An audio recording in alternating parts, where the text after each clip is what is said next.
Hello everyone, this is Tyler Krompiatek from Coley at Canisius. In this video we will go over how to copy an intelligent agent. This can be useful if you are using an agent as a template or if you simply want to only slightly change an agent for use on another assignment. To get started, go to Edit Course in the course navbar. Then find and click on Intelligent Agents in the Communications section. From there, click on the drop-down arrow to the right of the agent that you want to copy.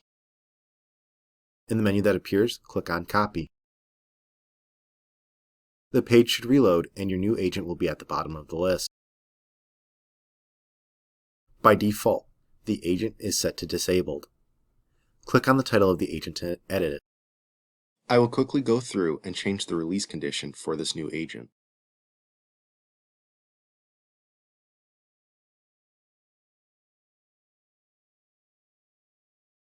Once you are done editing it, click on Save and Close. Make sure that you do a practice run of your agent to ensure that it is working as intended. Click on the drop-down arrow to the right of it, then select Practice Run.